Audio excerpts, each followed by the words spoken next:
പിതാവിനും പുത്രനും പരിശുദ്ധാത്മാവിനും സ്തുതി. സുറിയാനി സഭയുടെ ഏറ്റവും മഹത്തായ പൈതൃക സമ്പാദ്യങ്ങളിൽ പ്രഥമ ഗണനീയമായത് സുറിയാനി ബൈബിളാണ്. മത്തായിയുടെ സുവിശേഷം അരമായ ഭാഷയിൽ ആരംഭിച്ചത് മുതൽ സുറിയാനി സഭയ്ക്ക് സുറിയാനി പെഷീത്ത ബൈബിളിൻ്റെ പൈതൃകവും പാരമ്പര്യവുമുണ്ട്. എന്നാൽ മലങ്കര സുറിയാനി സഭയിൽ സുറിയാനി ബൈബിൾ അതിൻ്റെ മൂലത്തിൽ ലഭ്യമായിരുന്നുവെന്നല്ലാതെ സാധാരണക്കാർക്ക് മനസ്സിലാകത്തക്കവണ്ണം ഒരു മലയാള പരിഭാഷ ലഭ്യമല്ലായിരുന്നു. ആദ്യ മലയാള പരിഭാഷ കായംകുളം പീലിപ്പോസ് റമ്പാൻ നിർവഹിച്ച 1811 റമ്പാൻ ബൈബിൾ എന്നറിയപ്പെടുന്ന കൃതിയായിരുന്നുവെങ്കിൽ പിന്നീട് മഹാനായ കോനാട്ട് മാത്തൻ കോർപ്പീസ്കോപ്പ പുതിയ നിയമം സമ്പൂർണമായി പരിഭാഷപ്പെടുത്തി. സമ്പൂർണമായ വിശുദ്ധ ഗ്രന്ഥ പരിഭാഷ ഉണ്ടാകുന്നത് വന്യനായ കണിയാമ്പറമ്പിൽ കുര്യൻ കോർപ്പീസ്കോപ്പായുടെ നിസ്തുലമായ സംഭാവന വഴിയായി 1994 ഈ വിശുദ്ധ ഗ്രന്ഥം ഇപ്പോൾ കഴിഞ്ഞ 20 വർഷമായി അനേകായിരം കോപ്പികൾ മലങ്കര സഭയിൽ പ്രചാരത്തിലുണ്ടെങ്കിലും ഈ വിശുദ്ധ ഗ്രന്ഥത്തിൻ്റെ മാഹാത്മ്യവും പ്രത്യേകതകളും പ്രസക്തികളും മനസ്സിലാക്കുവാൻ പലർക്കും സാധിച്ചിട്ടില്ല. ഇങ്ങനെയൊരു സംരംഭത്തിന് മുതിരുവാനിടയായ പശ്ചാത്തലം ആമുഖമായി പ്രസ്താവിക്കുവാനായി ആഗ്രഹിക്കുകയാണ്. ബലഹീനനായ ഞാൻ കുന്നന്താനം സെൻറ്റ് പീറ്റേഴ്സ് പള്ളിയിൽ നടന്ന ഒരു ബൈബിൾ ക്ലാസ്സിൽ എൻ്റെ ചെറുപ്പത്തിൽ എൻ്റെ കൈവശം കിട്ടിയ ഒരു ചെറിയ ഗ്രന്ഥം, വേദപുസ്തക മലയാള പരിഭാഷയിലെ ഭാഷാന്തര പിശകുകൾ എന്നുള്ള ആ ചെറിയ ഗ്രന്ഥം നമ്മുടെ മലങ്കര മൽപ്പാൻ അദ്ദേഹത്തിൻ്റെ യൗവനകാലത്ത് എഴുതി പ്രസിദ്ധീകരിച്ചതാണ്. ആ പുസ്തകത്തിൽ നിന്നും ഈ ബൈബിൾ ക്ലാസ്സിൽ ഞാൻ സുറിയാനി മൂലത്തിൽ ഇന്ന വ്യത്യാസങ്ങളുണ്ട് എന്ന് പറഞ്ഞ് ക്ലാസ് അവസാനിപ്പിച്ച് കഴിഞ്ഞപ്പോൾ എൻ്റെ 2 സുദീർഘകാല സുഹൃത്തുക്കളായിരുന്ന ഷെവലിയാർ KT അലക്സാണ്ടർ, പറമ്പിൽ ബഹുമാന്യനായ മത്തായി സാർ എന്നിവരെൻ്റെ അരികിൽ വന്ന്, അച്ചായി ബൈബിൾ പരിഭാഷയിൽ ഇന്ന കുറവുണ്ട് എന്ന് പറയാതെ ആ കുറവ് പരിഹരിച്ച് ഒരു ബൈബിൾ പ്രസിദ്ധീകരിക്കുവാൻ എന്തുകൊണ്ട് സഭ മുൻകൈ എടുക്കുന്നില്ല എന്നാവശ്യപ്പെട്ടപ്പോൾ ഞാൻ അതിന് പറഞ്ഞ മറുപടി, ഇന്ന് മലങ്കര സഭയിൽ അത് നിർവഹിക്കുവാൻ കഴിവുള്ള ഏക വ്യക്തിയേ ഉള്ളൂ, അത് നമ്മുടെ ബഹുമാന്യനായ കണിയാമ്പറമ്പിൽ കുര്യൻ കോർപ്പീസ്കോപ്പായാണ്. ഞാൻ ഒരു വാക്കുകൂടെ കൂട്ടിച്ചേർത്തു, അദ്ദേഹത്തിൻ്റെ കാലം കഴിഞ്ഞാൽ ആർക്കെങ്കിലും ഇത് പൂർണ്ണമായി നിർവഹിക്കുവാൻ സാധിക്കുമോ എന്ന് പോലും എനിക്ക് ഭയമുണ്ട് എന്ന് പറഞ്ഞതുകൊണ്ട് അവർ 2 പേരും ഉത്സാഹിച്ച് അന്നേരം തന്നെ ഞങ്ങൾ തിരുവല്ലായിലേക്ക് അച്ഛനെ കാണുവാൻ പോവുകയായിരുന്നു. അന്ന് പ്രാർത്ഥിച്ച് ബഹുമാനപ്പെട്ട അച്ഛൻ ആരംഭിച്ചതായ പ്രസ്ഥാനമാണ് ഇന്ന് എൻ്റെ കൈവശമിരിക്കുന്ന ഈ വിശുദ്ധ ഗ്രന്ഥം, അതിൻ്റെ സമ്പൂർണതയിലുള്ള പരിഭാഷ. ഈ വലിയ യജ്ഞം നിർവഹിക്കുവാൻ കെൽപ്പുള്ളവരായ ആളുകളായിരുന്നില്ല അതിന് പ്രാരംഭം കുറിച്ചതെങ്കിലും ദൈവം വന്യനായ അച്ഛനെയും സഭയിൽ നിന്ന് അനേകം അഭ്യുദയകാംക്ഷികളായ ആളുകളെയും ഉയർത്തെഴുന്നേൽപ്പിച്ചതുകൊണ്ട് ഈ സംരംഭം അതിമഹത്തായ രീതിയിൽ ആരംഭിക്കുവാനായിട്ടും അത് ഇപ്പോഴും ശ്രേഷ്ഠ ബെസേലിയോസ് തോമസ് പ്രഥമൻ കാതോലിക്ക ബാവായുടെ നിയന്ത്രണത്തിലും നേതൃത്വത്തിലും പ്രസിദ്ധീകരണം തുടർന്നുകൊണ്ടുമിരിക്കുകയാണ്. ആ പാതയിൽ വീണ്ടും മുന്നോട്ട് നീങ്ങുവാനായിട്ട് സാധിക്കത്തക്കവണ്ണം ശ്രേഷ്ഠ ബാവ തിരുമേനി വിശുദ്ധ ഗ്രന്ഥത്തിൻ്റെ പഠന പതിപ്പ് ഇറക്കുവാനായിട്ടുള്ള നേതൃത്വം വഹിക്കുകയും അതിനാവശ്യമായിരിക്കുന്ന സഭയിലെ പണ്ഡിതന്മാരെ ഉൾക്കൊള്ളിച്ചുകൊണ്ട് സമിതി പ്രവർത്തിക്കുകയുമാണ്. ദൈവം അനുവദിച്ചാൽ ഈ വിശുദ്ധ ഗ്രന്ഥത്തിൻ്റെ പുതിയ നിയമത്തിൻ്റെ പഠന പതിപ്പ് അടുത്ത വർഷം പ്രസിദ്ധീകരിക്കുവാൻ സാധിക്കും എന്ന് പ്രത്യാശിക്കുകയാണ്. ഇനി ഈ വിശുദ്ധ ഗ്രന്ഥത്തിൻ്റെ പ്രസക്തി എന്താണ്, പ്രാധാന്യം എന്താണ് എന്നുള്ളത് അല്പം കൂടി വിശദമായി നമുക്ക് നോക്കാം. ലോകഭാഷകളിലെല്ലാം ഇന്ന് അറിയപ്പെടുന്ന ഒരു പദമാണ് ബൈബിൾ. ബൈബിൾ എന്നാൽ പുസ്തകം എന്നാണ് ആ വാക്കിൻ്റെ അർത്ഥം. എന്നാൽ ബൈബിള് നൂറ്റാണ്ടുകൾ കൊണ്ട് രൂപപ്പെട്ടിട്ടുള്ളതും അടിസ്ഥാനപരമായി 3 ഭാഷകളിൽ എഴുതപ്പെട്ടിട്ടുള്ളതുമാണ്. പഴയ നിയമം എബ്രായ ഭാഷയിലും ഗ്രീക്ക് ഭാഷയിലും, പുതിയ നിയമം ഗ്രീക്ക് ഭാഷയിലും എഴുതപ്പെട്ടുവെങ്കിലും പഴയ നിയമത്തിലെ ചില ഭാഗങ്ങൾ സുറിയാനിയുടെ പ്രാചീന രൂപമായ അരമായ ഭാഷയിൽ എഴുതപ്പെട്ടിട്ടുണ്ട്. ഇതുകൂടാതെ കർത്താവും ശിഷ്യന്മാരും സംസാരിച്ചിട്ടുള്ള ഭാഷ എന്നുള്ള നിലയിൽ അരമായ ഭാഷയ്ക്ക് അതിൻ്റേതായ തനിമയും പ്രത്യേകതയുമുണ്ട്. കർത്താവ് സംസാരിച്ച ഗലീലായിലും പലസ്തീനിലും മൊത്തം അരമായ ഭാഷയുടെ സ്വാധീനം വളരെയധികമായിരുന്നു. അതുകൊണ്ട് സുവിശേഷ പശ്ചാത്തലം എന്ന് പറയുന്നത് തന്നെ അരമായ ഭാഷയിലാണ് നിർവഹിക്കപ്പെട്ടിട്ടുള്ളത്. പുതിയ നിയമ ഗ്രന്ഥങ്ങൾ ഗ്രീക്ക് ഭാഷയിൽ എഴുതപ്പെട്ടു എന്ന് പറയുമ്പോഴും അരമായ ഭാഷയിലാണ് സുവിശേഷം നിർവഹിക്കപ്പെട്ടത് എന്നുള്ളത് നമുക്ക് മനസ്സിലാക്കുവാൻ സാധിക്കും. മാത്രവുമല്ല, ലോകത്തിലെ എല്ലാ ഭാഷകളിലുമുള്ള ബൈബിളിലും നിലനിർത്തിയിരിക്കുന്നതായ പല അരമായ പദങ്ങളും അതിൻ്റെ സവിശേഷതയിൽ നിലനിർത്തിക്കൊണ്ടാണ് പരിഭാഷകൾ നിർവഹിച്ചിട്ടുള്ളത്. ഒന്നാമതായി സുറിയാനി ഭാഷയും അരമായ ഭാഷയും കൂടുള്ള ബന്ധം പരിശോധിക്കേണ്ടതായിട്ടുണ്ട്. അരമായ ഭാഷ BC 7-ാം നൂറ്റാണ്ട് മുതൽ പ്രചാരത്തിലിരുന്നതാണ്. കർത്താവിൻ്റെ കാലത്ത് പലസ്തീനിലെയും പേർഷ്യയിലെയും അതുപോലെ സിറിയയിലെയും സംസാര ഭാഷയായിരുന്നു എന്നുള്ളതും ചരിത്രം സാക്ഷിക്കുന്ന യാഥാർത്ഥ്യമാണ്. സുറിയാനി ഭാഷ അരമായ ഭാഷയിൽ നിന്ന് വ്യതിരിക്തമായിട്ട് വളർന്നു വരുന്നത് എഡേസായിലാണ്. എഡേസായിൽ സ്കൂൾ ഓഫ് എഡേസ എന്ന വിഖ്യാതമായ സ്ഥാപനത്തിൽ സുറിയാനി ഭാഷ വളർന്നു വരികയും ബൈബിളിന് സുറിയാനിയിലുള്ളതായ പരിഭാഷകൾ ഉണ്ടാവുകയും ചെയ്തു. പാപ്പിയാസ് എന്ന പിതാവിൻ്റെ സാക്ഷ്യമനുസരിച്ചാണെങ്കിൽ മത്തായിയുടെ സുവിശേഷം സുറിയാനി അല്ലെങ്കിൽ അരമായ ഭാഷയിൽ 1-ാം നൂറ്റാണ്ട് മുതൽ നിലനിന്നിരുന്നുവെന്നും അതിൻ്റെ ഒരു പതിപ്പ് സുറിയാനി ക്രിസ്ത്യാനികളുടെ ഇടയിലുണ്ടായിരുന്നതിൻ്റെ സ്വാധീനത്തിൽ ഇന്ത്യയിലും ഉണ്ടായിരുന്നുവെന്ന് പോലും സാക്ഷിക്കുന്ന പിതാക്കന്മാരുണ്ട്. അങ്ങനെ സുറിയാനി ബൈബിളിൻ്റെ ആരംഭം കർത്താവിൻ്റെ സുവിശേഷ കാലഘട്ടത്തോട് തന്നെ അഭേദ്യമായി ബന്ധപ്പെട്ടാണ് നിലനിൽക്കുന്നത്. ഞാൻ സൂചിപ്പിച്ചതുപോലെ ബൈബിൾ അതിൻ്റെ സുവിശേഷങ്ങൾ നിർവഹിക്കപ്പെടുന്നത് സുറിയാനി പശ്ചാത്തലത്തിലാണ്. ആ പശ്ചാത്തലം നാം നോക്കുമ്പോഴാണ് സുറിയാനി ബൈബിളിൻ്റെ പ്രാധാന്യം ഏറ്റവും പ്രധാനമായി നമ്മുടെ ശ്രദ്ധയിൽ വരുന്നത്. ഒരു ഭാഷയുടെ തനിമയെന്ന് പറയുന്നത് ആ സംഭവം നടന്നതായ പശ്ചാത്തലത്തിൽ അതിൻ്റെ പൂർണ്ണതയിൽ അത് ആവിഷ്കരിക്കുവാനുള്ള പ്രത്യേകതയാണ്. അതുകൊണ്ടാണ് ഞാൻ മുമ്പ് സൂചിപ്പിച്ച പോലെ സുറിയാനിയിലുള്ളതായ പദങ്ങൾ എല്ലാ ഭാഷകളിലും നിലനിർത്തിപ്പോരുന്നത്. ഇത് സുറിയാനിക്കാരായ വിശ്വാസികളെ സംബന്ധിച്ചിടത്തോളം വളരെ അഭിമാനകരമായിരിക്കേണ്ട ഒരു യാഥാർത്ഥ്യമാണ്. തലീത്ത കൂമി എന്ന് നാം തിരുവചനത്തിൽ വായിക്കുന്ന അരമായ പദം ഇപ്പോഴത്തെ സുറിയാനിയിലേക്ക് വരുമ്പോൾ ത്ലീത്തോ ഖോം എന്നുള്ള വ്യത്യാസമാണ് നാം കാണുന്നത്. അത് ഒരു ഭാഷയിൽ തന്നെ അതിൻ്റെ വളർച്ചയിൽ പല കാലഘട്ടങ്ങളിലായിട്ടുണ്ടാകുന്ന വളർച്ചയും വ്യതിയാനവുമായിട്ട് നമുക്ക് കാണുവാൻ സാധിക്കും.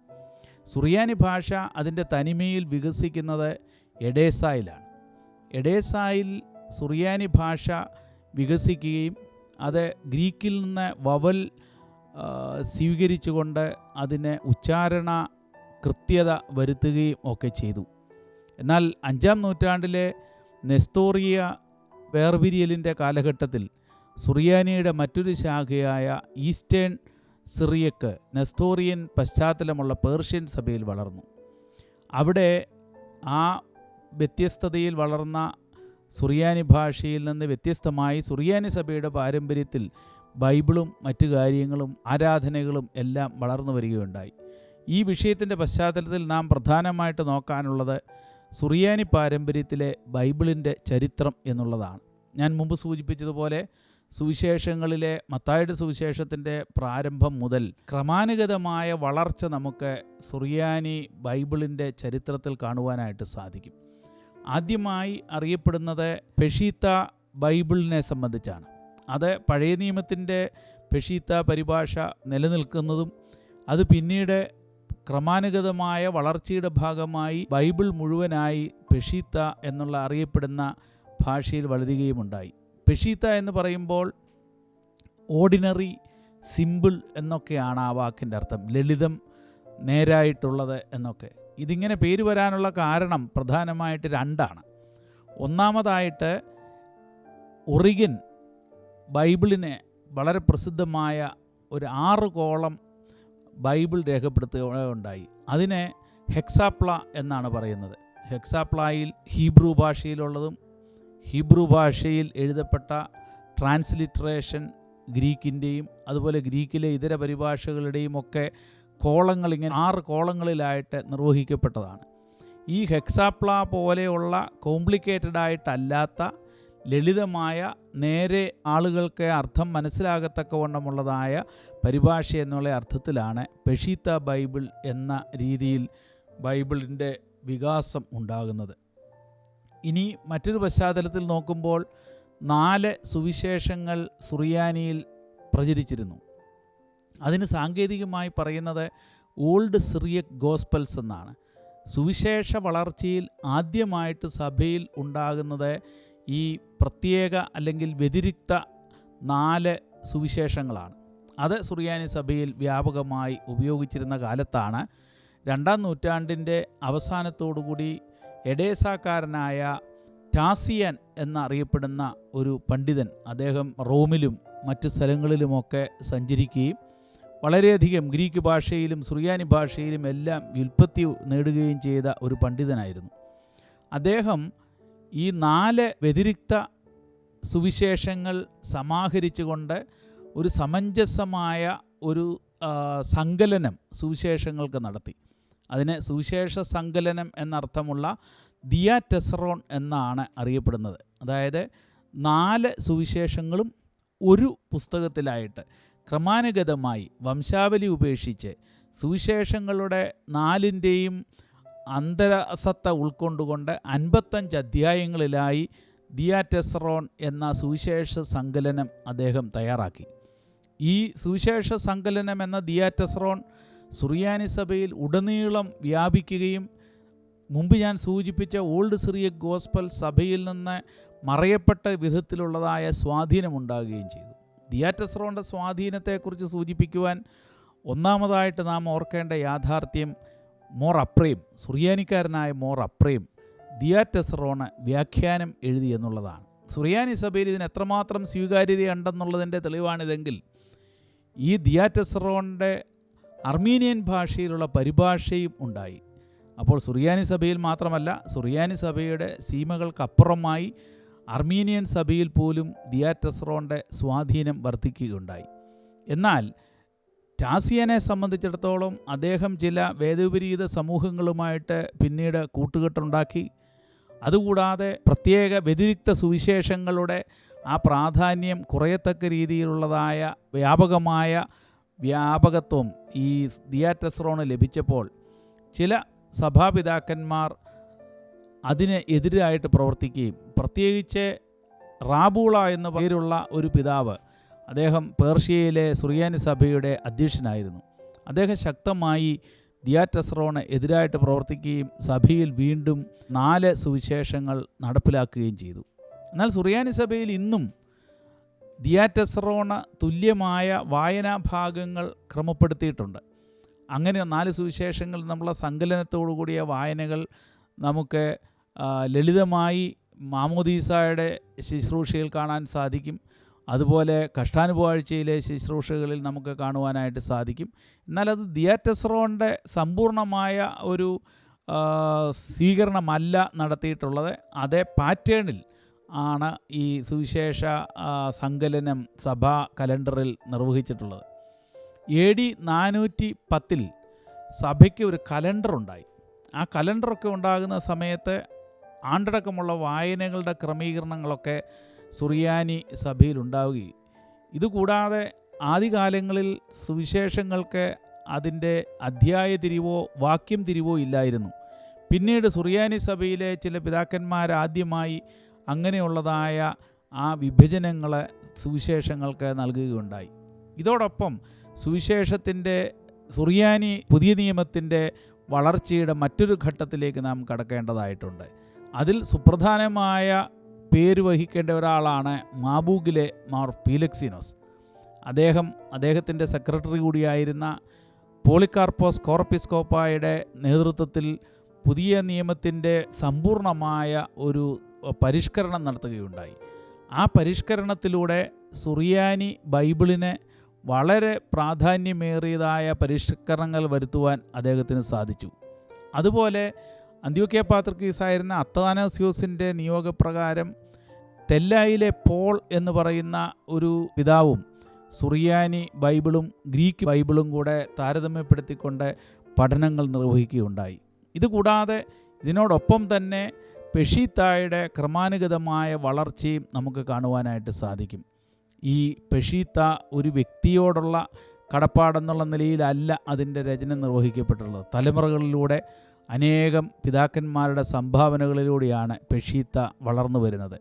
അങ്ങനെ പെഷീത്ത സുറിയാനി പുസ്തകങ്ങളോടൊപ്പം തന്നെ ഗ്രീക്ക് പുസ്തകങ്ങളുടെ ആധികാരികതയുമായി സമരസ്യപ്പെടുത്തിക്കൊണ്ട് അതിൻ്റെ കൃത്യത ഉറപ്പുവരുത്തുകയുണ്ടായി. ഇന്ന് സുറിയാനി സഭ ഔദ്യോഗികമായിട്ട് സഭയുടെ ഔദ്യോഗിക പുസ്തകമായി പഠിപ്പിക്കുന്നതും ക്രമീകരിച്ചിരിക്കുന്നതും പെഷീത്ത ബൈബിളാണ്. ആ പെഷീത്ത ബൈബിൾ ഇന്ന് പ്രസിദ്ധീകരിച്ചിരിക്കുന്നത് പ്രശസ്ത സുറിയാനി പണ്ഡിതനായ സാമുവേൽ ലീ എന്ന പണ്ഡിതൻ ക്രോഡീകരിച്ചിട്ടുള്ളതായ എൻ്റെ കൈവശമിരിക്കുന്ന ഈ പുസ്തകമാണ്. അതിന് കൊടുത്തിരിക്കുന്ന പേര് തോബോ ഖാദീശോ എന്നാണ്. എന്ന് പറഞ്ഞാൽ വിശുദ്ധ ഗ്രന്ഥം അല്ലെങ്കിൽ വിശുദ്ധ പുസ്തകം എന്ന് നമുക്ക് പരിഭാഷപ്പെടുത്താം.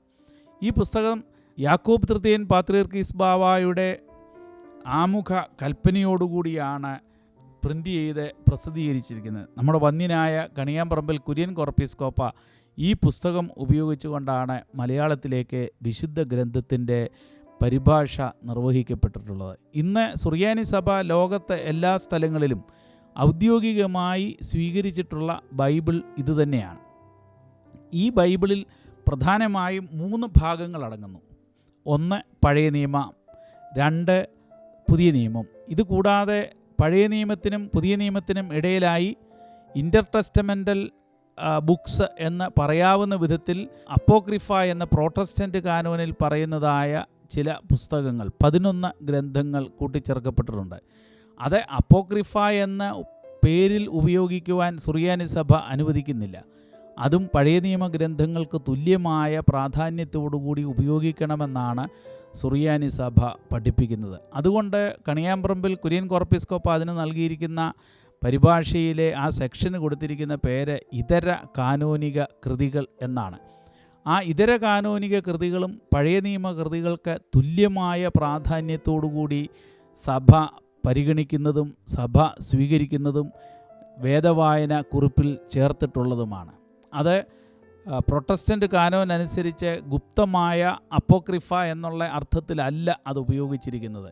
അത് പ്രത്യേകമായി നാം ശ്രദ്ധിക്കേണ്ടതുണ്ട്. പ്രത്യേകിച്ച് അതിലെ ഇതര കാനോനിക കൃതികളുടെ വിശ്വാസികളുടെ ഇടയിലുള്ളതായ സ്വാധീനവും പ്രയോജനവും നാം അത് വായിച്ചെങ്കിൽ മാത്രമേ നമുക്ക് മനസ്സിലാവുകയുള്ളൂ.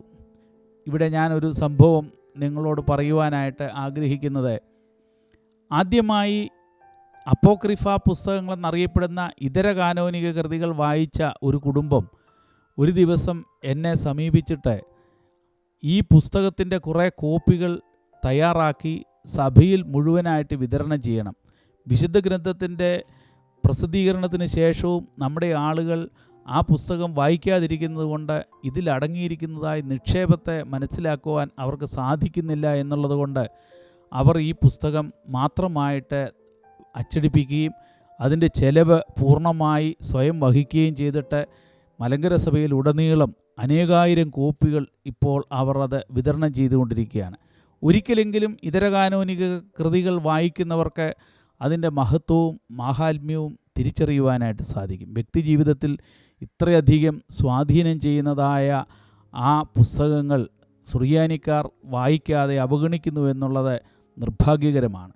ഈ പ്രസംഗം കേൾക്കുന്ന ഓരോ വ്യക്തിയും നിങ്ങളുടെ കൈവശമുള്ള വിശുദ്ധ ഗ്രന്ഥത്തിലെ ആ പുസ്തകങ്ങൾ വായിക്കുകയും ഉപയോഗിക്കുകയും ചെയ്യണമെന്ന് ഞാൻ വളരെ സ്നേഹത്തോടെ ഓർമ്മിപ്പിക്കുകയാണ്. ഇനി ഇതുകൂടാതെ അടുത്ത ചിന്തയിലേക്ക് ഞാൻ കടക്കുകയാണ്. എന്താണ് സുറിയാനി ബൈബിളിൻ്റെ പ്രത്യേകത? സുറിയാനി ബൈബിളിൻ്റെ ഏറ്റവും വലിയ വൈശിഷ്ട്യം അതിൻ്റെ തനിമയാണ്. തനിമയെന്ന് പറയുമ്പോൾ അത് അതിൻ്റെ മൂലഭാഷയിൽ എങ്ങനെ ഏത് പദങ്ങൾ ഉപയോഗിച്ചിരുന്നു എന്നുള്ളതിൻ്റെ കൃത്യതയാണ്. ഒരു ഭാഷയിൽ നിന്ന് മറ്റൊരു ഭാഷയിലേക്ക് പകർത്തപ്പെടുമ്പോൾ ഉണ്ടാകാവുന്ന ആ അർത്ഥശോഷണം പല പരിഭാഷകളിലും വന്ന് സംഭവിക്കാറുണ്ട്. എന്നാൽ അതിൻ്റെ തനിമയിൽ സുറിയാനിയിൽ തന്നെ നാം അത് വായിക്കുമ്പോൾ അതിൻ്റെ പൂർണ്ണത നമുക്ക് മനസ്സിലാക്കുവാനായിട്ട് സാധിക്കും. ഇത് പഠിക്കണമെങ്കിൽ വന്യ മൽപ്പാനച്ചൻ കണിയാമ്പറമ്പിൽ കുര്യൻ കോർപ്പിസ്കോപ്പ അദ്ദേഹത്തിൻ്റെ പരിഭാഷയിൽ ഓരോ ഗ്രന്ഥത്തിൻ്റെയും അവസാനം കൊടുത്തിട്ടുള്ള പാഠഭേദം വെച്ചുകൊണ്ട് നമുക്ക് മനസ്സിലാക്കുവാനായിട്ട് സാധിക്കണം. ഞാൻ 1-2 ഉദാഹരണങ്ങൾ ഇവിടെ പറയുവാനായിട്ട് ആഗ്രഹിക്കുകയാണ്. മത്തായിയുടെ സുവിശേഷം 10-ാം അധ്യായം 2 മുതൽ 4 വരെയുള്ളതായ ഭാഗങ്ങളിൽ അപ്പോസ്തലന്മാരുടെ പേര് കൊടുത്തിരിക്കുന്ന ഭാഗമാണ്. അവിടെ ഇതര പരിഭാഷകളിൽ പറയുന്നത് പത്രോസ് എന്നു പേരുള്ള ശീമോൻ എന്നാണ്. എന്നാൽ ശീമോന് പത്രോസും എന്നുകൂടെ പേരുണ്ട് എന്നാണ് ഇതുകൊണ്ട് അർത്ഥം വരുന്നത്. എന്നാൽ യഥാർത്ഥത്തിൽ കർത്താവ് പത്രോസിനെ ശീമോനെ വിളിച്ചിട്ട് കീപ്പ എന്ന പേര് നൽകി, അഥവാ പത്രോസ് പാറ എന്ന പേര് നൽകുകയാണ് ചെയ്യുന്നത്. സുറിയാനി പരിഭാഷയിൽ അത് നമുക്ക് കൃത്യമായി വായിക്കുവാനായിട്ട് സാധിക്കും. പത്രോസ് എന്ന് വിളിക്കപ്പെട്ട ശീമോൻ എന്നാണ് കൊടുത്തിരിക്കുന്നത്. അത് സൂക്ഷ്മമായി ശ്രദ്ധിക്കുമ്പോഴാണ് ഈ അർത്ഥ വ്യത്യാസം നമുക്ക് കാണുവാനായിട്ട് സാധിക്കുന്നത്. വളരെ സ്പഷ്ടമായ മറ്റൊരു വ്യത്യാസം നമുക്ക് യോഹന്നാൻ്റെ സുവിശേഷം 2-ാം അധ്യായത്തിൽ കാനാവിലെ കല്യാണ ഭവനത്തിലെ അത്ഭുത സംഭവത്തിൻ്റെ വിവരണ രംഗത്ത് കാണുവാനായിട്ട് സാധിക്കും. അവിടെ ആ വീട്ടിലെ വീഞ്ഞ് തീർന്നു പോയതിനെക്കുറിച്ച് പറയുമ്പോൾ കർത്താവ് പറയുന്ന മറുപടിയായിട്ട് കൊടുത്തിരിക്കുന്നത്, സ്ത്രീയെ എനിക്കും നിനക്കും തമ്മിൽ എന്ത് എന്നാണ്. ഞാനിവിടെ അതിൻ്റെ സുറിയാനി മൂലം വായിക്കുവാനായിട്ട് ആഗ്രഹിക്കുകയാണ്. മോ ലീ വുലേ കത്സോ, ഇതാണ് കർത്താവ് ഉപയോഗിച്ചതായ വാക്ക്. ആ വാക്കുകൾ കൃത്യമായിട്ട് നാം പരിഭാഷപ്പെടുത്തുകയാണെങ്കിൽ മോ ലീ what to me and what to you lady എന്ന് പറഞ്ഞാൽ എനിക്കും നിനക്കും എന്ത് എന്നാണ് വളരെ കൃത്യമായി കർത്താവ് ഉപയോഗിച്ചിരിക്കുന്നതായ ഈ പദം. ഇത് പരിഭാഷയിൽ വളരെ മൂല്യശോഷണം വന്നു എന്ന് മാത്രമല്ല, അർത്ഥവ്യതിയാനവും ദൈവശാസ്ത്രപരമായി തർക്കവിഷയങ്ങൾ ഉണ്ടാകാവുന്നതുമായ അർത്ഥവ്യതിയാനങ്ങളാണ് അതിൽ വന്നിരിക്കുന്നത്. സുറിയാനി ഭാഷയിലെ അതിൻ്റെ മൂലത്തിൽ നാം ഉപയോഗിക്കുമ്പോൾ അവിടെ വരുന്നതായ പ്രത്യേകതകളാണ് നാം ഇവിടെ കാണുന്നത്. മൂന്നാമതായി ഒരു ഉദാഹരണം ഞാൻ ചൂണ്ടിക്കാണിക്കുവാൻ ആഗ്രഹിക്കുന്നത്, അപ്പോസ്തലന്മാരുടെ പട്ടികയിൽ തന്നെ 2 യൂദാമാരുണ്ട്. ഒരു യൂദ തദായി എന്ന ചില പരിഭാഷകളിൽ കാണാൻ സാധിക്കും. ചില പരിഭാഷകളിൽ യൂദ എന്നും ഒറ്റിക്കൊടുത്തവനായ യൂദ എന്നും നമുക്ക് കാണുവാനായിട്ട് സാധിക്കും. ഈ ഒറ്റിക്കൊടുത്തവനായ യൂദ എന്നുള്ള പദത്തിന് പകരം കാണിച്ചു കൊടുത്തവനായ യൂദ എന്നും ഉപയോഗിക്കുന്നത് കാണാനായിട്ട് സാധിച്ചിട്ടുണ്ട്. എന്നാൽ സുറിയാനിയിൽ കൃത്യമായി ഒറ്റിക്കൊടുത്തവൻ എന്ന് തന്നെ പറഞ്ഞിരിക്കുന്നുവെന്ന് മാത്രമല്ല, ഈ യൂദായ്ക്ക് മറ്റൊരു പേരുണ്ടായിരുന്നു. അദ്ദേഹത്തിൻ്റെ പേര് ലാബി എന്നാണ്.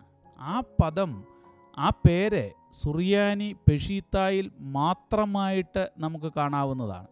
എന്നാൽ സുറിയാനി സഭയുടെ ആരാധനാക്രമത്തിൽ ഈ യൂദായെ ലാബി എന്ന് സംബോധന ചെയ്യുന്നതായിട്ട് നമുക്ക് കാണുവാൻ സാധിക്കും. ഈ ലാബി എന്നുള്ള പേര് സുറിയാനി പെഷീത്ത ബൈബിളിൻ്റെ തനിമയിലുള്ള വിശദീകരണമാണ് എന്ന് നമുക്ക് കാണുവാനായിട്ട് സാധിക്കും. പെഷീത്ത ബൈബിൾ ഇങ്ങനെ നാം ചിന്തിക്കുമ്പോൾ ഉപദേശപരമായ വ്യാഖ്യാനപരമായി പോലും അതിൻ്റെ അകത്ത് കൃത്യത നിറഞ്ഞു നിൽക്കുന്നതായ പരിഭാഷയാണ്. ഈ പരിഭാഷയുടെ കൃത്യതയും അതിൻ്റെ വ്യക്തതയും നമുക്ക് മനസ്സിലാക്കുവാൻ ഈ വിശുദ്ധ ഗ്രന്ഥം ഉപയോഗിച്ചെങ്കിൽ മാത്രമേ നമുക്ക് സാധിക്കുകയുള്ളൂ. അതുപോലെ പ്രഭാഷണങ്ങളിലും സൺഡേ സ്കൂളുകളിലും നമ്മുടെ പള്ളി വായനകളിലും കുടുംബ വായനകളിലുമെല്ലാം വിശുദ്ധ ഗ്രന്ഥം നാം കൃത്യമായി ഉപയോഗിക്കുന്ന പക്ഷം മറ്റ് പരിഭാഷകൾക്കപ്പുറമായിട്ടുള്ള അർത്ഥവ്യക്തത നമുക്ക് കൂടുതൽ കൂടുതൽ വ്യക്തമായി മനസ്സിലാക്കി വരും. ഈ വ്യക്തത മനസ്സിലാക്കിക്കൊണ്ട് വേണം നാം ഈ വിശുദ്ധ ഗ്രന്ഥത്തിൻ്റെ പ്രാധാന്യത്തെയും മഹിമയും മനസ്സിലാക്കി അതനുസരിച്ച് പ്രവർത്തിക്കുവാനും അത് പ്രയോജനപ്പെടുത്തുവാനും. സുറിയാനി സഭയുടെ ഏറ്റവും വലിയ സംഭാവനയാണ്, മഹത്തായ നിക്ഷേപമാണ് ഈ സുറിയാനി ബൈബിൾ എന്നുള്ളത് നാം ആവർത്തിച്ച് ഓർത്തിരിക്കേണ്ട വസ്തുതയുമാണ്. എന്നാൽ സുറിയാനി ബൈബിളിനോടൊപ്പം തന്നെ നാം ശ്രദ്ധിക്കേണ്ടതായ 1-2 കാര്യങ്ങൾ കൂടിയുണ്ട്.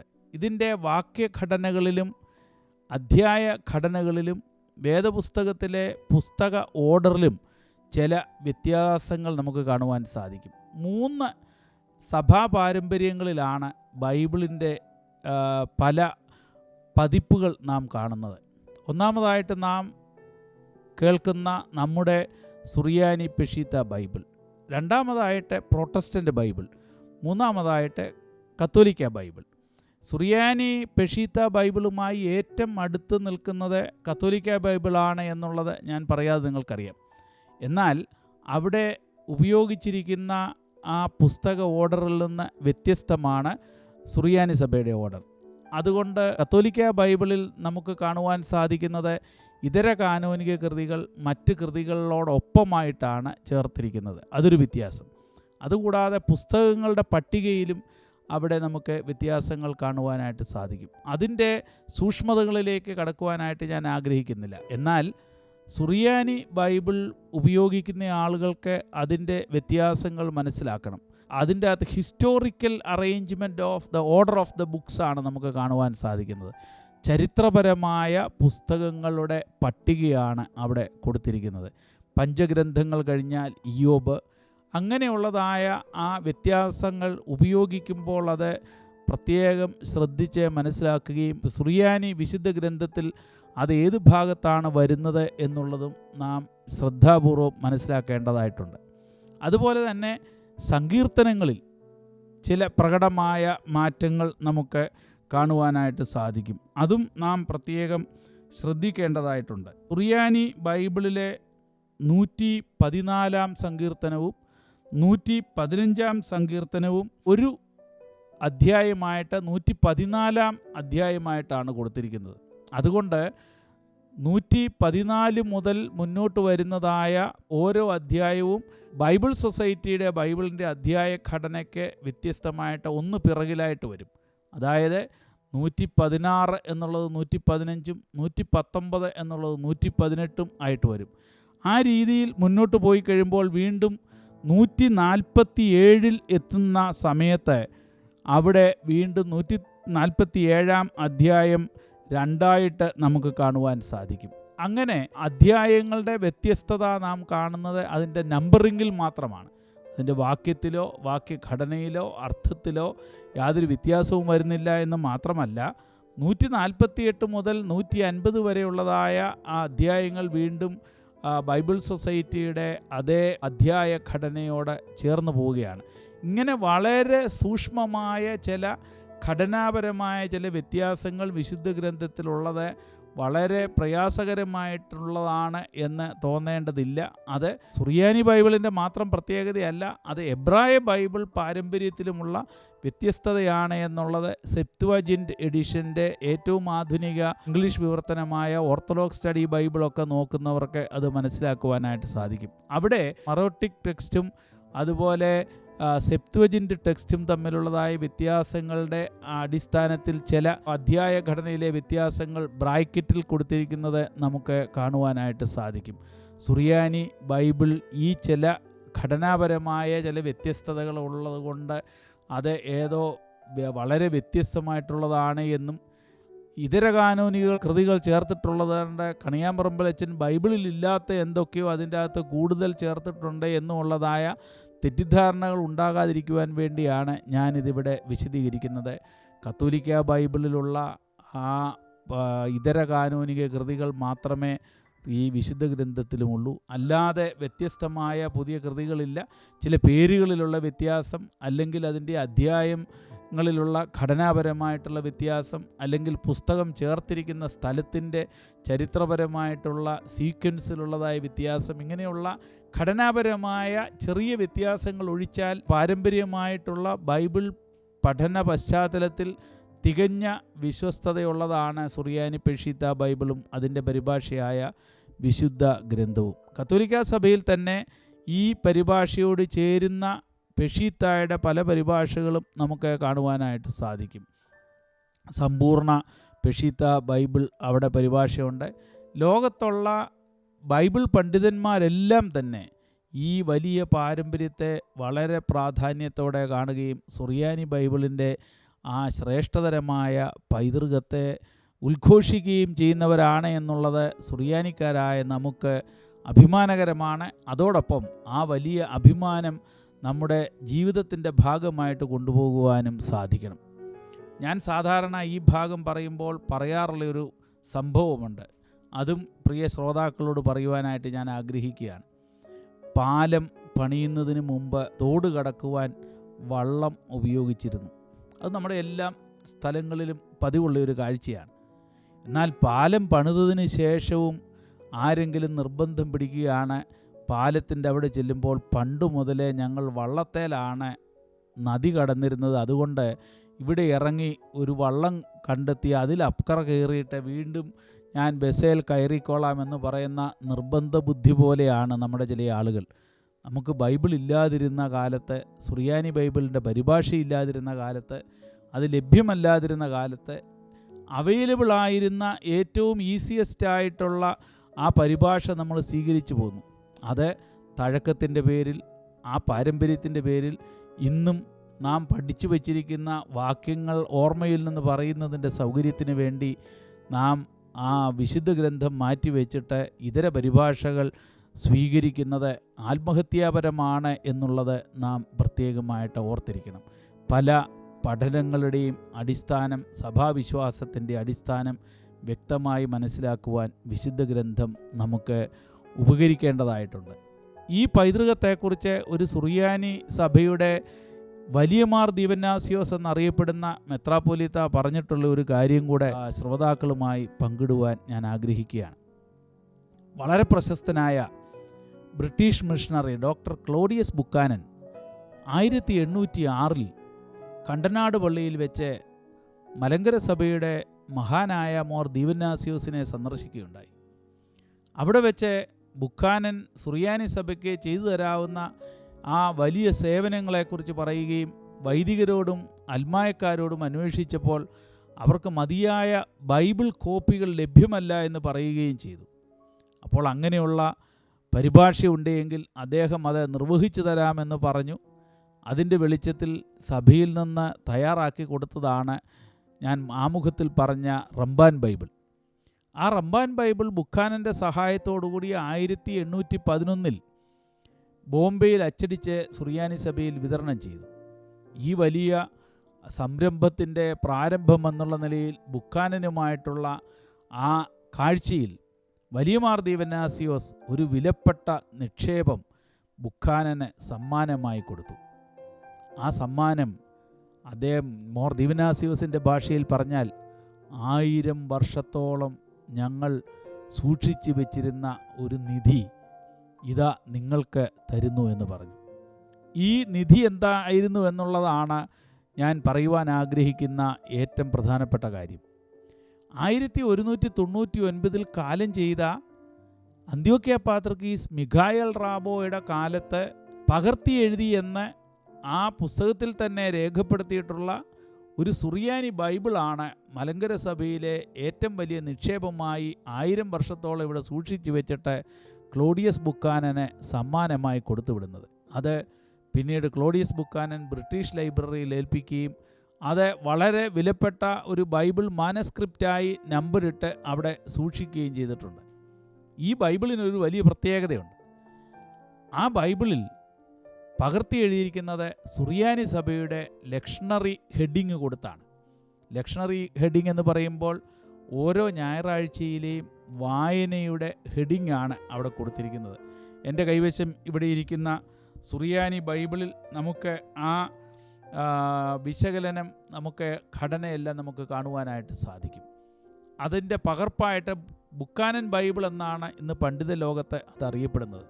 സുറിയാനി സഭയെ സംബന്ധിച്ചിടത്തോളം ഏറ്റവും വലിയ നിക്ഷേപമായി മലങ്കര സഭ മെനസീസിൻ്റെ പുസ്തകം നശിപ്പിക്കുന്ന ആ യജ്ഞത്തിൽ നിന്നൊക്കെ സംരക്ഷിച്ചു വച്ചിരുന്ന ഈ വലിയ നിക്ഷേപം ക്ലോഡിയസ് ബുക്കാനന് സമ്മാനിക്കുകയും ക്ലോഡിയസ് ബുക്കാനൻ ആ സമ്മാനം അദ്ദേഹം സ്വീകരിച്ച് സുറിയാനി സഭയ്ക്ക് വേണ്ടി ഏതാനും പുതിയ നിയമ സുറിയാനി ഗ്രന്ഥം പ്രിൻ്റ് ചെയ്ത് ഇവിടെ അയച്ചു തരികയും ചെയ്തു. മലങ്കര സഭയെ സംബന്ധിച്ചിടത്തോളം ലഭിക്കാവുന്ന വലിയ ഒരു സമ്മാനമായിരുന്നു അത്. വലിയമാർ ദിവന്നാസിയോസ് ദീർഘവീക്ഷണത്തോടുകൂടി ക്ലോഡിയസ് ബുക്കാനനെ ഏൽപ്പിക്കുകയും ക്ലോഡിയസ് ബുക്കാനൻ അത് പ്രിൻ്റ് ചെയ്ത് മലങ്കര സഭയ്ക്ക് നൽകുകയും ഇന്നും സുറിയാനി ബൈബിൾ അടിക്കുമ്പോൾ അടിസ്ഥാനക്രമമായി ബുക്കാനൻ ബൈബിള് ഉപയോഗിക്കുകയും ചെയ്യുന്നു. സാമുവേലി ഉപയോഗിച്ചിരിക്കുന്ന ഈ കൃതിയിലും പുതിയ നിയമ ഭാഗം പ്രിൻ്റ് ചെയ്തിരിക്കുന്നത് ആ ബുക്കാനൻ ബൈബിളിൽ നിന്നാണ് എന്നുള്ളത് അതൊരു വലിയ സവിശേഷതയും മാഹാത്മ്യവുമാണ്. ഇതിൽ രണ്ട് കാര്യങ്ങൾ നാം ശ്രദ്ധിക്കേണ്ടതായിട്ടുണ്ട്. ഒന്ന്, മലങ്കര സുറിയാനി സഭയുടെ അവിഭാജ്യമായ അന്ത്യോക്യയോടുള്ള ബന്ധത്തിൻ്റെ സൂചന നമുക്കവിടെ രണ്ട് വിധത്തിൽ കാണുവാൻ സാധിക്കും. ഒന്ന്, ആ കൃതിയിൽ ആമുഖമായി രേഖപ്പെടുത്തിയിരിക്കുന്ന പാത്രിയർക്കീസിൻ്റെ പേര്. രണ്ട്, ആ പുതിയ നിയമഭാഗങ്ങളിലെല്ലാം തലക്കെട്ടായി ചേർത്തിരിക്കുന്ന ആ ഞായറാഴ്ചകളിലെ വായനയുടെ കുറിപ്പുകൾ, വേദവായനക്കുറിപ്പുകൾ തലക്കെട്ടായി കൊടുത്തിരിക്കുന്നത്. ഇത് രണ്ടും അവിഭാജ്യമായി ഈ ഗ്രന്ഥം സുറിയാനി സഭയുടേതാണ് എന്ന് വ്യക്തമാക്കുകയാണ്. കാരണം ദൈവമാതാവായ മറിയാമിൻ്റെ പെരുന്നാളിനുള്ള വായനകൾ അതേ ഹെഡിങ്ങോടുകൂടി ആണ് അവിടെ ചേർത്തിരിക്കുന്നത്. സുറിയാനി സഭയുടെ പാത്രിയർക്കീസിൻ്റെ പേരവിടെ ഓർമ്മിച്ചിരിക്കുന്നത് കൊണ്ട് അത് സുറിയാനി സഭയുടെ പാരമ്പര്യത്തിൽ പകർത്തി എഴുതപ്പെട്ടിട്ടുള്ളതാണ് എന്നറിയാം.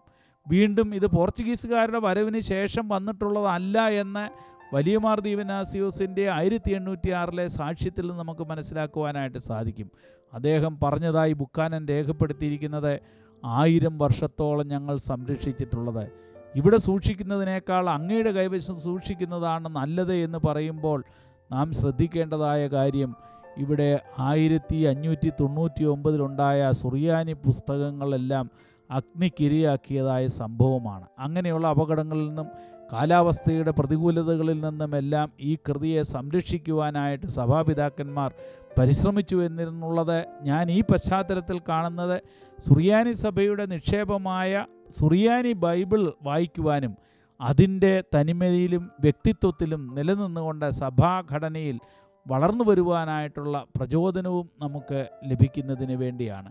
ആ വലിയ പ്രാധാന്യം കണ്ടുകൊണ്ട് സുറിയാനി വിശുദ്ധ ഗ്രന്ഥത്തിൻ്റെ പ്രാധാന്യത്തെ മനസ്സിലാക്കുവാനും അത് അനുദിന ജീവിതത്തിൽ ഉപയോഗിക്കുവാനും തക്കവണ്ണം സഭാവിശ്വാസികൾ മുന്നോട്ട് വരണം എന്നുള്ളതാണ് എൻ്റെ വിനീതമായ അഭ്യർത്ഥനയും അപേക്ഷയും. സുറിയാനി ബൈബിളിൻ്റെ പ്രാധാന്യം നാം മനസ്സിലാക്കുന്നത് പോലെ തന്നെ പൊതുവായി മനസ്സിലാക്കിയിരിക്കേണ്ട ഒരു വസ്തുത കൂടി പങ്കിടുവാൻ ഞാൻ ആഗ്രഹിക്കുകയാണ്.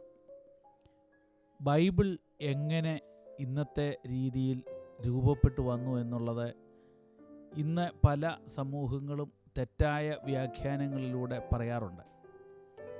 ചില ആളുകൾ പറയുന്നത് സഭാവിശ്വാസം വേദാനുസൃതമാണോ വേദാധിഷ്ഠിതമാണോ എന്നാണ്. എന്നാൽ ഞാനതേക്കുറിച്ച് പറയുന്നത് അല്പം കൂടെ വ്യത്യസ്തമായിട്ടാണ്. കാരണം സഭയിലെ വളർന്നു വന്ന വിശ്വാസ പ്രമാണ രൂപീകരണത്തിൻ്റെ പശ്ചാത്തലത്തിലാണ് ബൈബിളിൻ്റെ പുതിയ നിയമ ഗ്രന്ഥങ്ങളുടെ ക്രോഡീകരണം എന്നുള്ള വലിയ വസ്തുതയാണ്. വളരെ പ്രാധാന്യമേറിയതായ കാര്യമാണ്. എല്ലാ സഭാചരിത്രം പഠിച്ചിട്ടുള്ള എല്ലാവർക്കും അറിയാം, സഭയുടെ വിശ്വാസ പ്രമാണ രൂപീകരണം AD 325 നിഖ്യാ സുന്നഹദോസിലാണ് ആരംഭിക്കുന്നത്. യേശുക്രിസ്തുവിൻ്റെ ദൈവത്വത്തെ ചോദ്യം ചെയ്യുന്ന ആ അറിയോസിൻ്റെ വേദവിപരീത പശ്ചാത്തലത്തിലാണ് വിശ്വാസ പ്രമാണ രൂപീകരണം ഉണ്ടാകുന്നത്. അതുവരെ ബൈബിൾ എവിടെയായിരുന്നു, എങ്ങനെയായിരുന്നു എന്നുള്ളത് നാം മനസ്സിലാക്കുമ്പോഴാണ് ബൈബിൾ രൂപീകരണത്തിൻ്റെ പ്രാധാന്യം നമുക്ക് മനസ്സിലാക്കുവാൻ സാധിക്കുന്നത്. പല സ്ഥലങ്ങളിലായി പല വ്യക്തികളാൽ എഴുതപ്പെട്ടത്, പല വ്യക്തികളെ ഉദ്ദേശിച്ച് എഴുതപ്പെട്ടിട്ടുള്ളത് ഒക്കെയാണ് ബൈബിളിലെ പുതിയ നിയമത്തിലെ പുസ്തകങ്ങൾ. നമുക്കെല്ലാം അറിയാം, കർത്താവിൻ്റെ നേരിട്ടുള്ള ശിഷ്യന്മാരായ മത്തായിയും യോഹന്നാനും ഓരോ സുവിശേഷങ്ങൾ എഴുതി. പത്രോസിൻ്റെയും പൗലോസിൻ്റെയും ശിഷ്യന്മാരായ മർക്കോസും ലൂക്കോസും ഓരോ സുവിശേഷങ്ങളും എഴുതി. ഇത് സ്വാഭാവികമായിട്ടും അന്നത്തെ പശ്ചാത്തലത്തിൽ ഇത് പല സ്ഥലങ്ങളിൽ പല സമൂഹത്തെ മുന്നിൽ കണ്ടുകൊണ്ട് അത് പ്രചരിക്കപ്പെടുകയാണ് ഉണ്ടായത്. പ്രാരംഭത്തിൽ ഞാൻ ഓർമ്മിപ്പിച്ചതുപോലെ മത്തായിയുടെ സുവിശേഷം യഹൂദ ക്രിസ്ത്യാനികളുടെയും സുറിയാനി ക്രിസ്ത്യാനികളുടെയും ഇടയിലാണ് അധികമായി വ്യാപരിച്ചിരുന്നത്. മത്തായിയുടെ സുവിശേഷത്തിൻ്റെ പ്രത്യേകതകൾ പരിശോധിക്കുമ്പോൾ നമുക്കതറിയുവാനും സാധിക്കും. യഹൂദന്മാർക്ക് മനുഷ്യാവതാരം ചെയ്ത ദൈവത്തെ മിശിഹ എന്നുള്ള കാഴ്ചപ്പാടിൽ കാത്തിരുന്ന മിശിഹായുടെ വെളിപ്പെടുത്തലാണ് യേശുക്രിസ്തു എന്ന് തെളിവാക്കുന്ന വിധത്തിലുള്ളതായ പ്രതിപാദനം നമുക്കവിടെ കാണുവാൻ സാധിക്കും. പൗലോസ് അപ്പോസ്തലൻ്റെ ശിഷ്യനായ ലൂക്കോസിൻ്റെ സുവിശേഷമാകട്ടെ പുറജാതികൾക്ക് യേശുക്രിസ്തുവിനെ മനസ്സിലാക്കുവാൻ സാധിക്കത്തക്കവണ്ണമുള്ളതായ പ്രതിപാദനത്തിൻ്റെ പ്രത്യേകതകൾ നമുക്കവിടെ കാണുവാൻ സാധിക്കും. ഇത് ഞാനതിൻ്റെ പുസ്തകങ്ങളുടെ ഉള്ളിലേക്ക് കടന്ന് അതിൻ്റെ വ്യാഖ്യാനത്തെ സംബന്ധിച്ച് പറയുന്നതിന് വേണ്ടി അല്ല ഇതിവിടെ പറഞ്ഞത്. പല സ്ഥലങ്ങളിലേക്ക് പല വ്യക്തികളെ മുന്നിൽ കണ്ടുകൊണ്ട് എഴുതപ്പെട്ടിട്ടുള്ളതായ സുവിശേഷങ്ങളും ലേഖനങ്ങളും ആദ്യകാലത്തെ എല്ലാ സഭയിലും ഇന്ന് ഏകവാല്യ ഗ്രന്ഥം പോലെ ലഭ്യമായിരുന്നില്ല എന്നുള്ളത് പറയുന്നതിന് വേണ്ടിയാണ്. പൗലോസ് അപ്പോസ്തലൻ്റെ ലേഖനം പല സ്ഥലക്കാരെ ഉദ്ദേശിച്ച് എഴുതിയിട്ടുള്ള കത്തുകളാണ്. റോമർക്ക് എഴുതിയത്, കോരിന്ത്യർക്ക് എഴുതിയത്, തെസലോനിക്കർക്ക് എഴുതിയത്, വ്യക്തികളായ തീമോത്തേയോസിന് എഴുതിയത്, തീത്തോസിന് എഴുതിയത്. ഇങ്ങനെ നാം നോക്കുമ്പോൾ പല സ്ഥലങ്ങളിലുള്ള വ്യക്തികൾക്കും സഭകൾക്കും വേണ്ടി എഴുതപ്പെട്ടിട്ടുള്ളതായ പുതിയ നിയമ ഗ്രന്ഥങ്ങൾ തീർച്ചയായും ആദിമ നൂറ്റാണ്ടുകളിൽ പല സ്ഥലങ്ങളിലായിട്ടാണ് വ്യാപിക്കപ്പെട്ടിരുന്നത്. ഇതോടൊപ്പം തന്നെ വേദവിപരീതപരമായ പല ചിന്തകളും സഭയിലുണ്ടായി. പ്രത്യേകിച്ച് ഗ്നോസ്റ്റിക് ചിന്താഗതിക്കാരെ, അതുപോലെയുള്ള അനേകം വേദവിപരീതികൾ, അവരെല്ലാവരും അപ്പോസ്തോലിക പാരമ്പര്യത്തിൽ മായം ചേർത്തുകൊണ്ട് പല സുവിശേഷങ്ങൾ പ്രചരിപ്പിക്കുന്ന കാലഘട്ടമുണ്ടായി. ഇപ്പോൾ വളരെ പ്രശസ്തമായ രീതിയിൽ പ്രസിദ്ധീകരണം കൊടുത്തുകൊണ്ടിരിക്കുന്ന മഗ്ദലന മറിയത്തിൻ്റെ സുവിശേഷം, തോമാസ് ലീഹായുടെ സുവിശേഷം, പത്രോസിൻ്റെ സുവിശേഷം, യേശുവിൻ്റെ ബാല്യകാല സുവിശേഷം, ഇങ്ങനെ അനേകം വേദ വിപരീത ഗ്രന്ഥങ്ങളും ആദിമ നൂറ്റാണ്ടിൽ തന്നെ പ്രചരിക്കുകയുണ്ടായി. കുറേ കാലം കഴിഞ്ഞപ്പോൾ സത്യമായിട്ടുള്ള പുസ്തകങ്ങൾ ഏത്, ശരിയല്ലാത്ത വേദവിപരീതകളുടെ പുസ്തകങ്ങൾ ഏത് എന്ന് പോലും തിരിച്ചറിയുവാനുള്ള ബുദ്ധിമുട്ടുകളുണ്ടായി. ഇന്നത്തെ പോലെയുള്ള മാധ്യമ സൗകര്യങ്ങളില്ലാത്തതുകൊണ്ടും പ്രചാരണ സൗകര്യങ്ങളില്ലാത്തതുകൊണ്ടും സഭയ്ക്ക് ആധികാരിക ഗ്രന്ഥങ്ങളുടെ ഒരു പട്ടിക തന്നെ ഉണ്ടാക്കേണ്ട പശ്ചാത്തലമുണ്ടായി. ഈ പശ്ചാത്തലം നാം കാണുന്നത് ഒറിഗനോടുകൂടി ആരംഭിക്കുന്നതായിട്ടാണ്. ഒറിഗൻ അന്ന് ലഭ്യമായിരുന്ന എല്ലാ പുസ്തകങ്ങളും സമാഹരിച്ചിട്ട് 3 കാറ്റഗറിയായിട്ട് പുസ്തകങ്ങൾ തിരിക്കുകയുണ്ടായി. പരിശുദ്ധാത്മ പ്രചോദിതമെന്ന പ്രഥമ വായനയിൽ തന്നെ ബോധ്യമായവ, സംശയാസ്പദമായവ, തള്ളിക്കളയേണ്ടവ. ഇതിൽ സ്വീകാര്യമായിട്ടുള്ള പുസ്തകങ്ങൾ വീണ്ടും അദ്ദേഹം സുന്നഹദോസിൻ്റെ സഹായത്തോടുകൂടി അത് കാറ്റഗറൈസ് ചെയ്യുകയുണ്ടായി. അങ്ങനെ അപ്പോസ്തലന്മാരും അവരുടെ നേരിട്ടുള്ള ശിഷ്യന്മാരും എഴുതിയിട്ടുള്ള പുസ്തകങ്ങൾ മാത്രം പുതിയ നിയമത്തിൽ ഉൾക്കൊള്ളിക്കുക എന്നുള്ളതായ ഒരു തീരുമാനം എടുത്തതിൻ്റെ വെളിച്ചത്തിലാണ് പുതിയ നിയമ ഗ്രന്ഥങ്ങളുടെ കാനോൻ അല്ലെങ്കിൽ പട്ടിക ഉണ്ടാകുന്നത്. ഈ പട്ടിക AD 367 ആദ്യമായി നമുക്ക് കാണുവാൻ സാധിക്കുന്നത്. അലക്സാന്ദ്രിയയിലെ മഹാനായ അത്താനാസിയോസിൻ്റെ ഈസ്റ്റർ പ്രസംഗത്തിൽ പുതിയ നിയമ കൃതികളുടെ പട്ടിക പറയുന്നുണ്ട്. അതുപോലെ AD 395 കാർത്തേജിൽ കൂടിയതായ ഒരു പ്രാദേശിക സുന്നഹദോസിൽ വെച്ച് പുതിയ നിയമ കൃതികളുടെ പ്രമാണപ്പെട്ട കൃതികളുടെ ഒരു പട്ടിക രേഖപ്പെടുത്തിയതായി രേഖകളുണ്ട്. ഈ പശ്ചാത്തലത്തിലാണ് ഞാൻ മുമ്പ് പറഞ്ഞ പ്രാധാന്യമേറിയതായ കാര്യം നാം ശ്രദ്ധിക്കേണ്ടത്.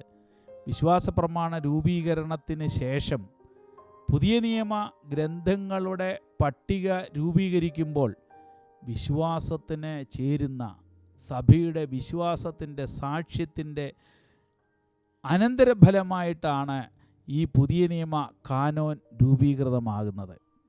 ദൈവനിശ്വാസിതമായ പുതിയ നിയമകൃതികളെല്ലാം അതിനു മുമ്പ് രേഖപ്പെടുത്തിയതാണ് എങ്കിലും സഭ ഔദ്യോഗികമായി അംഗീകാരം നൽകിയതുകൊണ്ടാണ് ഇന്ന് തർക്കമില്ലാതെ 3 സ്രോതസ്സുകളിലുമുള്ള പുതിയ നിയമകൃതികളിൽ ഉൾപ്പെടുത്തിയിരിക്കുന്നതായ 27 പുസ്തകങ്ങളടങ്ങുന്ന പുതിയ നിയമ പട്ടിക ഉണ്ടാകുന്നത്.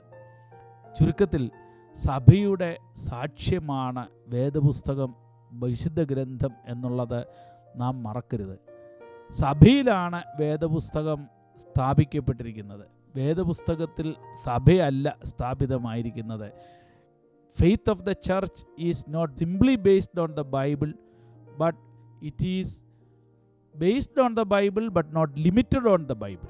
ആ വലിയ ഒരു തത്വം നാം മനസ്സിലാക്കേണ്ടതായിട്ടുണ്ട്. സഭയുടെ വിശ്വാസം അധിഷ്ഠിതമായിരിക്കുന്നത് വേദപുസ്തകത്തിൽ മാത്രമല്ല. വേദപുസ്തക വിരുദ്ധമായിട്ട് സഭയിലൊന്നും കാണുകയില്ല. പക്ഷേ വേദപുസ്തകത്തിൽ ഇല്ലാത്ത പലതും സഭാ വിശ്വാസാചരണങ്ങളിൽ കാണും എന്നുള്ളത് നാം ഓർത്തിരിക്കുക.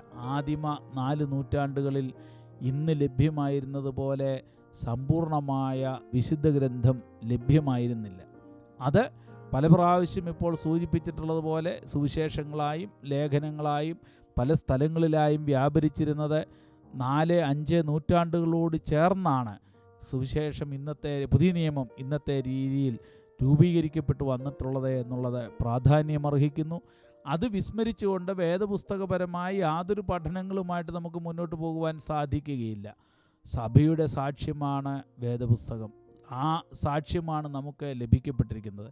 അതിൻ്റെ തനിമയിലാണ് സുറിയാനി ബൈബിൾ നമുക്ക് ലഭ്യമായിരിക്കുന്നത്.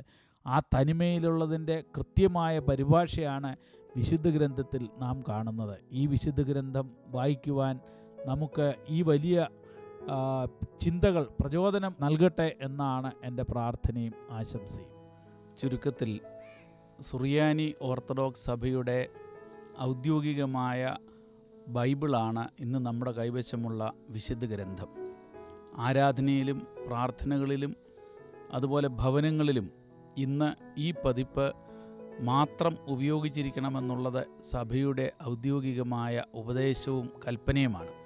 എന്നാൽ പഴക്കം കൊണ്ട് ഇപ്പോഴും പല ആളുകളും പ്രാർത്ഥനകളിലും പ്രസംഗങ്ങളിലും പഴയ പല പതിപ്പുകളും ഉപയോഗിച്ചു വരുന്ന രീതി കാണുന്നുണ്ട്. ഇത് സഭാ പഠിപ്പിക്കലുകൾക്കും ശ്രേഷ്ഠ ബെസേലിയോസ് പൗലൂസ് ദിദിയൻ ബാവായുടെയും ശ്രേഷ്ഠ ബെസേലിയോസ് തോമസ് പ്രഥമൻ ബാവായുടെയും നിർദ്ദേശങ്ങൾക്കും കൽപ്പനകൾക്കും വിരുദ്ധമാണ് എന്നുള്ളത് നാം പ്രത്യേകം അനുസ്മരിച്ചിരിക്കണം. ഈ യജ്ഞം മുഴുവൻ നിർവഹിച്ചിരിക്കുന്നത് തനതായ സുറിയാനി മൂലത്തിൽ നിന്നുള്ള ഈ പരിഭാഷ നമ്മുടെ സഭയിൽ മൊത്തത്തിൽ ഉപയോഗിക്കുന്നതിന് വേണ്ടി മാത്രമാണ്. ഇതിനുവേണ്ടി വന്യ കണിയാമ്പറമ്പിലച്ചൻ നിർവഹിച്ചിട്ടുള്ള നിസ്തുലമായ സേവനങ്ങൾ ഓർക്കുമ്പോൾ മാത്രം എത്രമാത്രം സമർപ്പിതമായ ഒരു സേവനമാണ് അദ്ദേഹം ചെയ്തതെന്നുള്ളത് നാം ഓർത്തിരിക്കണം. ഇത് സഭയ്ക്ക് വേണ്ടിയും സഭയുടെ ഭാവി തലമുറയ്ക്ക് വേണ്ടിയും ആണ് എന്നുള്ള ആ പ്രത്യേക ഓർമ്മയിൽ സഭ മുഴുവനായി ഇത് ഉപയോഗിക്കുവാനായിട്ട് ഈ യജ്ഞം ഉപകരിക്കും എന്ന് വിശ്വസിക്കുകയാണ്. ഇതിനുവേണ്ടി പരിശ്രമിച്ച വിശുദ്ധ ഗ്രന്ഥത്തിൻ്റെ പ്രാധാന്യം വെളിവാക്കുന്നതിന് വേണ്ടി അത്യുത്സാഹം ചെയ്ത UAE യൂത്ത് അസോസിയേഷൻ പ്രവർത്തകരെല്ലാവരോടുമുള്ളതായ, പ്രത്യേകിച്ച് ഈ പദ്ധതി പ്ലാൻ ചെയ്തിട്ടുള്ള ഓരോ വ്യക്തികളോടുമുള്ളതായ സ്നേഹാദരവുകളും സഭയുടെ കടപ്പാടും അറിയിച്ചുകൊണ്ട് ഈ പ്രസ്ഥാനത്തിന് എല്ലാ വിജയങ്ങളും നേരുന്നു. ദൈവം നമ്മെ അനുഗ്രഹിക്കട്ടെ.